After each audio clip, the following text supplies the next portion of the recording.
신앙 고백하심으로 6월 7일 새벽 예배를 시작하도록 하겠습니다. 전능하사 천지를 만드신 하나님 아버지를 내가 믿사오며 그 외아들 우리 주 예수 그리스도를 믿사오니 이는 성령으로 잉태하사 동정녀 마리아에게 나시고 본디오 빌라도에게 고난을 받으사 십자가에 못 박혀 죽으시고 장사한 지 사흘 만에 죽은 자 가운데에서 다시 살아나시며 하늘에 오르사 전능하신 하나님 우편에 앉아 계시다가 저리로서 산자와 죽은 자를 심판하러 오시리라. 성령을 믿사오며 거룩한 공예와 성도가 서로 교통하는 것과 죄를 사하여 주시는 것과 몸이 다시 사는 것과 영원히 사는 것을 믿사옵나이다. 아멘. 주님 감사합니다. 오늘도 우리에게 새로운 생명과 새로운 시간들을 허락하여 주시고 오늘 하루 살아갈 때에도 불평과 불만보다는 기쁨과 감사의 마음으로 살아갈 수 있도록 우리들의 마음을 굳세게 붙잡아 주시옵소서. 간절히 바라옵기는 쿠웨이트 땅을 위해서 기도합니다. 주님께서 쿠웨이트 땅을 기억해 주셔서 모든 코로나 바이러스의 위험이 물러갈 수 있도록 하여 주시옵시고 하루빨리 모든 것이 정상화되어서 이 땅 가운데 주님의 샬롬이 임할 수 있도록 주님께서 합당한 은혜를 허락하여 주시옵소서. 이 모든 말씀 살아계신 예수 그리스도의 이름으로 기도드렸습니다. 아멘. 오늘 새벽에 함께 나누어 볼 말씀은 누가복음 8장 16절에서 18절 말씀입니다. 제가 말씀을 봉독하겠습니다. 누구든지 등불을 켜서 그릇으로 덮거나 평상 아래에 두지 아니하고 등경 위에 두나니 이는 들어가는 자들로 그 빛을 보게 하려 함이라. 숨은 것이 장차 드러나지 아니할 것이 없고 감추인 것이 장차 알려지고 나타나지 않을 것이 없느니라. 그러므로 너희가 어떻게 들을까 스스로 삼가라. 누구든지 있는 자는 받겠고 없는 자는 그 있는 줄로 아는 것까지도 빼앗기리라 하시니라. 아멘. 오늘 본문의 말씀인 등불 비유는 네 가지 밭의 비유의 결론으로 예수님께서 하신 말씀이기도 합니다. 네 가지 밭의 이야기와 등불 비유가 어떠한 연관이 있길래 예수님은 등불 비유로 말씀의 결론을 지으신 것일까요? 예수님은 네 가지 밭의 비유를 통해서 좋은 밭에 대해서 이렇게 설명을 하셨습니다. 좋은 땅에 있다는 것은 착하고 좋은 마음으로 말씀을 듣고 지키어 인내로 결실한 자이다. 곧 이러한 모습이 어떠한 모습이란 것입니까? 복음에 반응한 모습이고 구원받은 자의 합당한 모습이다라는 것입니다. 그 결과 구원받은 자에게는 분명한 열매가 드러나는 것인데 그 열매에 대해서 예수님께서는 곧 빛을 비추는 등불이다라고 설명하고 계시다라는 것이죠. 콘센트가 연결되어 있지 않고 전선이 끊어져 있는 전구와 형광등을 보신 분들이 있을 것입니다. 그러한 전구나 형광등의 상태는 어떠한 상태입니까? 당연히 빛이 들어오지 않고 본래의 기능을 감당할 수 없는 모습을 가지고 있는 것이죠. 주님께서는 원래 우리의 영혼도 그러한 상태였다고 말씀을 하셨던 것이었습니다. 그런데 어떻습니까? 좋은 마음밭으로 복음에 반응을 하게 된다면 끊어진 전선이 다시 연결되어서 빛을 비추게 되고 기름이 없던 등에 다시 기름이 채워져서 빛을 비추는 것처럼 우리도 그렇게 된다라고 주님은 말씀하셨던 것이었습니다. 물론 이렇게 회복된 우리가 빛의 근원이라는 의미는 아니었겠죠. 빛의 근원은 참된 진리와 생명 되시는 예수님이시기 때문입니다. 주님은 좋은 마음밭으로 말씀을 받아들인 자들이 예수 그리스도의 빛을 받아서 다시 비추게 될 것이라고 말씀하신 것이었습니다. 성도님들 가운데 갑자기 전기가 나가서 캄캄한 어둠을 경험해 본 분들이 아마 계실 것입니다. 그러한 갑작스러운 어둠에 처하면 우리는 어떠한 모습을 보여줍니까? 당연히 빛을 비추는 물건을 찾는 모습을 보여주겠죠. 그리고 그 후에는 어떻게 합니까? 그 물건을 나만 가지고 있는 것이 아니라 빛이 잘 비칠 수 있는 곳으로 옮겨놓는 모습을 보여준다는 것이죠. 그것이 16절에서 예수님이 하시고 있는 말씀인데 바로 등불을 등경 위에 두는 모습과 같다라는 것입니다. 어둠 가운데 불을 찾는 사람은 빛을 그릇으로 덮거나 숨기는 모습을 보여주지 않기 때문인 것이죠. 왜 그렇게 하겠습니까?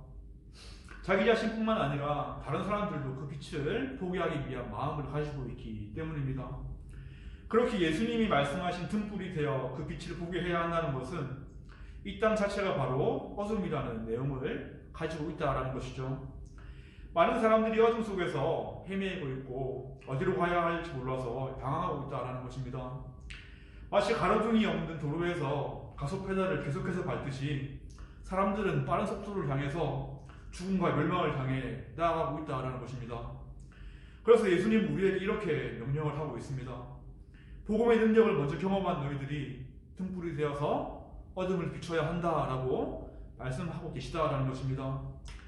이 말씀을 통해서 우리는 좋은 마음밭에 말씀을 심고 결실을 맺는 것은 개인적인 유익을 위한 것이 아님을 분명히 알게 됩니다.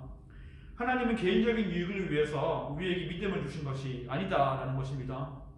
복음의 열매를 개인적인 유익으로 말고 있고 어둠 가운데 빛을 비추는 모습이 내 안에서 전혀 발견되지 않는다면 그 마음밭은 좋은 마음밭이 아니라 무엇인가 문제가 있는 마음밭일 수밖에 없다는 것을 오늘 말씀을 통해서 발견할 수 있게 된다는 것입니다. 이러한 말씀이 사실이기에 예수님은 17절 말씀을 통해서 이렇게 말씀하시죠. 복음의 열매는 절대로 숨길 수 없음에 대해서 말씀하고 계시다라는 것입니다. 성도님들 이러한 말을 한 번쯤은 들어보았을 것입니다. 재채기 하는 것과 사랑은 숨길 수가 없다라는 말이 있죠. 사람들은 재채기를 할 때 어떠한 모습을 보여줍니까? 그 모습을 숨기지 못하는 모습을 보여준다는 것입니다. 아무런 표정 없이 재채기를 하는 것은 불가능한 것이고 소리를 내지 않고 재채기를 하는 것은 더욱더 힘든 모습이기 때문이겠죠. 그리고 사랑에 빠진 사람들은 또 어떠한 모습을 보여주고 있습니까? 사랑에 빠진 티가 난다는 것입니다. 표정이 밝고 평소보다 행복해 보이는 모습을 보여준다는 것이죠. 더 예뻐 보이고 멋있는 모습을 보여준다는 것입니다. 바로 사랑에 빠진 것은 감출 수 없기 때문인 것이죠. 주님께서는 복음의 결실도 이와 마찬가지라는 것을 말씀하셨던 것이었습니다. 진정한 복음의 결실을 맺게 된다면 그것을 우리는 숨길 수 없게 되기 때문인 것입니다. 어둠 가운데 빛이 비치듯이 진리가 우리를 통해서 드러날 수밖에 없기 때문인 것이죠. 비록 그 빛이 작다고 할지라도 그 진리를 가지고 있는 그 사람의 주변은 밝아질 수밖에 없다고 주님은 재차 강조하고 계십니다. 어두운 방 안에 촛불을 켜보신 분들은 이 상황이 더 잘 이해가 될 것이겠죠. 촛불의 빛은 작은 빛입니다. 하지만 그 작은 빛은 방을 가득 채우는 힘을 가지고 있는 것을 우리는 알고 있죠. 그 빛이 비출 때 어둠에 숨겨진 모든 것들이 드러나고 감추어졌던 것들이 보여지게 되기 때문입니다. 예수님은 이렇게 어둠에 빠진 세상을 비추기 위해서 우리를 불러주셨다는 것이죠. 그런데 우리는 지금 어떤 시대를 살아가고 있습니까? 빛을 비추기 참 힘든 시대를 살아가고 있는 것 같습니다. 진리의 빛을 비출 수 없도록 사탄이 더 강하게 우리를 방해하고 있기 때문인 것이죠. 바람 앞에 등불 같다는 말이 있는데 꼭 그와 같은 상황을 우리는 맞이했다라는 것입니다. 물론 예수님이 함께 하시기 때문에 그 빛은 꺼지지 않겠지만 우리는 충분히 영적인 대비책을 세울 필요가 있습니다. 그래서 예수님은 이어지는 말씀인 18절에서 이러한 말씀을 하고 계시죠. 그러므로 너희가 어떻게 들을까 스스로 삼가라. 그러므로 너희가 어떻게 들을까 스스로 삼가라 라고 말씀을 하신다는 것입니다. 예수님께서 하신 이 말씀의 의미가 무엇일까요? 똑같은 말씀을 들었다고 해서 동일한 결실을 맺는 것도 아니고 똑같은 말씀을 들었다고 해서 같은 양의 빛을 내는 것도 아니라는 것을 말씀하고자 하신 것입니다. 하나님께 받은 말씀을 깊이 묵상하고 위해서 내 삶의 지표로 만들고 순종하는 모습을 가지라는 것입니다.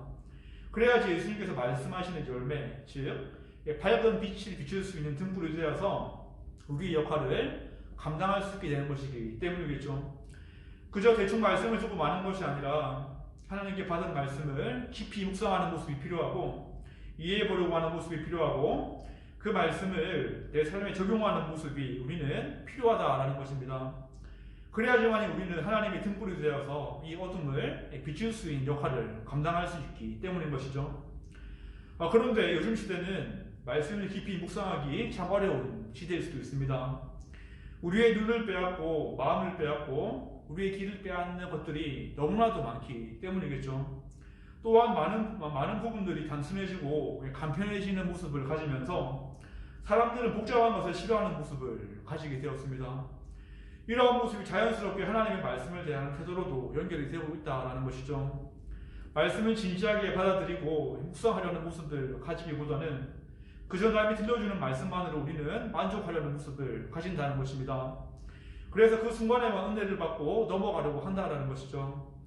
교회를 떠나서 예배당을 떠나서는 말씀의 능력을 전혀 경험하지 못하고 말씀의 능력을 공부받지 못하는 빛이 점점 꺼져가는 모습을 우리는 보여주고 있다는 것입니다. 그래서 예수님은 이러한 경고를 마지막으로 하고 계시죠. 있는 자는 받겠고 없는 자는 그 있는 줄로 아는 것까지도 빼앗기리라 라고 말씀하십니다. 빛을 밝히는 자는 영적인 축복을 더 받을 것이고 빛을 계속해서 꺼뜨리는 자는 받은 복도 빼앗길 것이라는 주님의 무서운 경고의 말씀이기도 한 것이죠. 그렇게 주님이 하신 이 말씀을 기억하면서 우리는 말씀을 대하는 진지한 태도를 반드시 길러 나가야 할 것입니다. 예배를 통해서 그리고 개인적인 묵상을 통해서 하나님의 말씀을 받을 때에 진지한 태도로 그 말씀을 받고 그 말씀을 우리의 피와 살과 뼈로 체화시켜야 한다라는 것입니다. 하지만 이러한 모습을 상실해버린다면 어떻게 되겠습니까? 우리는 달란트 비유에서 한 달란트 받은 종의 이야기를 잘 알고 있습니다. 주인이 돌아왔을 때에 그 종은 어떻게 됩니까? 처음에 받았던 한 달란트마저 빼앗기는 상황을 맞이하게 되었습니다. 하나님도 우리에게 그렇게 되지 않도록 주의하라고 지금 말씀하고 계시다라는 것이죠. 우리는 오늘 말씀을 기억하면서 오늘의 시간 가운데 우리는 어떠한 영적인 모습을 가지고 있는지 내 스스로를 한번 돌아볼 필요가 있습니다. 빛을 비추기보다는 어둠에 매몰되어 있지는 않은지 우리는 내 모습을 돌아보아야 되겠죠. 그러한 모습이 있다면 우리는 다시 빛 대신 주님께 나아가는 모습을 회복해야 할 것입니다. 사도행전에 등장하는 베레아 사람들이 있습니다. 이 사람들은 어떻게 합니까? 하나님의 말씀을 받고 난 뒤에 그저 머문 것이 아니라 하나님의 말씀이 그런가 하여 계속해서 상고하는 모습을 보여준 사람들이었죠. 우리도 그럴 때에 어둠 가운데 강한 빛으로 우리 역할을 감당할 수 있게 되는 힘을 발휘할 수 있게 될 것입니다. 그리고 우리는 그 빛을 다시 비출 때에 그 빛을 나만을 위한 것이 아니라 어둠 속에 헤매고 있는 영혼들을 살리는 빛으로 사용해야 할 것입니다. 그러한 빛이 필요한 장소는 우리에게서 멀리 있지 않습니다. 내 가정이 될 수도 있고 내 직장이 될 수도 있고 내가 속한 공동체가 될 수도 있기 때문입니다. 오늘 말씀을 우리가 다시 한 번 더 잘 묵상을 해보면서 주님께 더 밝은 빛을 비출 수 있는 은혜를 구하는 모든 분들이 되기를 바라겠습니다. 그러한 은혜를 통해서 오늘 하루의 시간들도 우리가 어둠에 사로잡혀 살아가는 것이 아니라 주님의 빛을 받음을 통하여서 주님의 등불이 되어 살아가는 은혜가 있기를 주님의 이름으로 축원하겠습니다. 기도하겠습니다. 하나님 아버지 감사합니다. 오늘도 우리에게 귀한 말씀을 허락하여 주시고 우리가 구원받고 살아가는 이유에 대해서 말씀을 통해서 확인해 보게 되었습니다.